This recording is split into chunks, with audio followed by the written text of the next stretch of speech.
Hey everyone, today we're going to talk all about the port of Newport, Rhode Island. Let's get into it.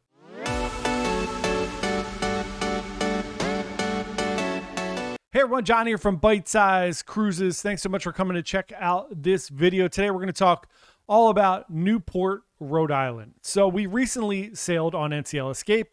We went up to Canada and New England out of New York.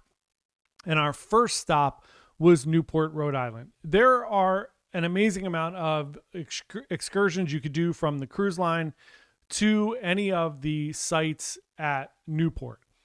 My personal recommendation is to maybe forego that. You can go and just do a couple individual things. So let's talk about a few of the things. When you get off the ship, you are going to have to tender in to Newport. And this is a pretty seamless process going out. We'll talk about coming back in a few minutes. Going out was really no issue. We got off the ship.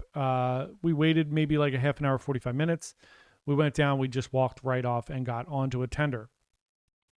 When you get into the actual city of Newport, you can just walk right off and start walking around. There are many things to do in the little town there. We went and got breakfast at a little place called the Drift Cafe. It was excellent. We got coffee. We got some sandwiches. They had some acai bowls. There's a bunch of different things there. On that little strip there are a ton of different restaurants and coffee shops and little antique stores and places to buy souvenirs. It's a very touristy town, as you can tell when you get off the ship. So you could walk around that little area and spend a few hours there easily just shopping, going to different places and doing different things. If you decide that you want to do the mansions or anything over that way, you could certainly kind of walk there if you wanted to. It's not tremendously far, but it is a little over a mile, so it will take you some time. You're probably better off getting a ride or doing an excursion if you'd like to do that. Our personal recommendation was we went online and booked directly with the mansions, and we did 2 mansions. I think trying to do more than 2 mansions in a day would be a little aggressive and you'd have to rush a little bit. Just my personal opinion. And I think doing an actual excursion with the cruise line may be a little counterproductive because you're going to be rushed and or you're going to be delayed. So the big problem I think sometimes with cruise ship excursions, one, okay, it's great. Yes, they're going to make sure you get back to the ship on time. All of that is great, especially if you're in another country. The con of it is they're generally a larger group of people. So you're going to be with 30 or 40 or 50 people, and you're going to be either rushed places because everybody's rushing through it, or you're going to be held up by the slower people that kind of want to look at everything, and then you might miss some things or not get to your next destination on time. We did it this way. That way it was just our little group. We had 4 of us together that were going to do this. So we went to the Breakers and we went to Rosecliff. There are a few different mansions. You could pick which ones you wanted to go to. We chose those 2. You don't have to pick when you buy the tickets. You could just make that decision as you go. There is an excursion for the cliff walks. We heard nothing but negative things about this. It is a beautiful walk along the water there, but that's all it is. You're just walking along the water, and you can't really go to see the mansions. You could just see them from afar. If that's okay with you, you just want to go for a nice leisurely walk around the port there, that is great as well. But again, we did the 2 mansions. Both of them were amazing. We got to spend the amount of time that we wanted to spend there. So we weren't rushed through. We got to go to the gift shops, look around a little bit at both of the different mansions.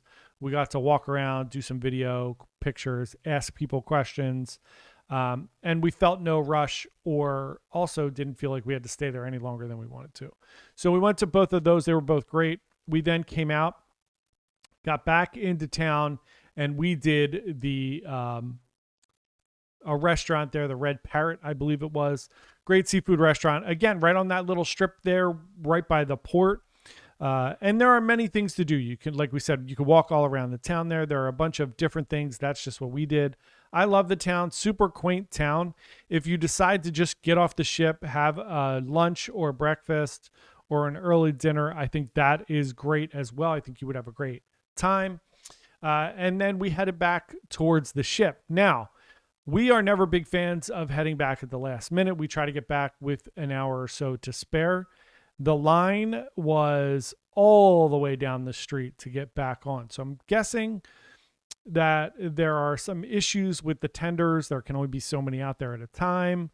Not the first time I've heard this happening. It seems to be a complaint of everybody who goes to Newport.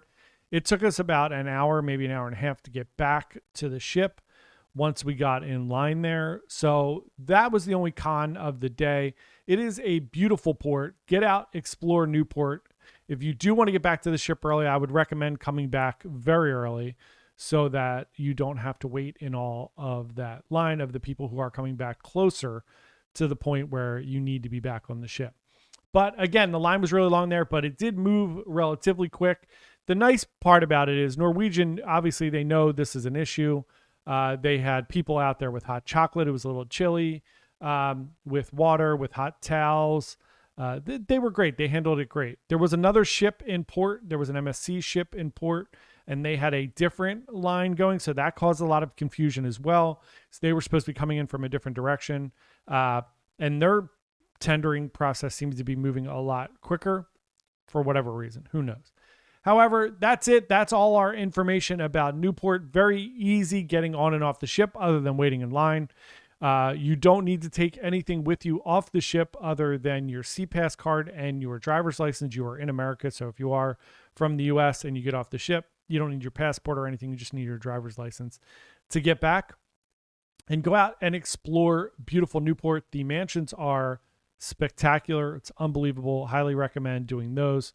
Again, I think 2 was the right number to get in so that you don't feel like you're running around and you have to see everything. So that's our review of Newport. Let us know if you've been to Newport in the comments below. Do you have a favorite mansion? Let us know. We'd love for you to subscribe to our channel. We put out a brand new cruise video every single day. Thanks so much and have a wonderful rest of the day. Bye.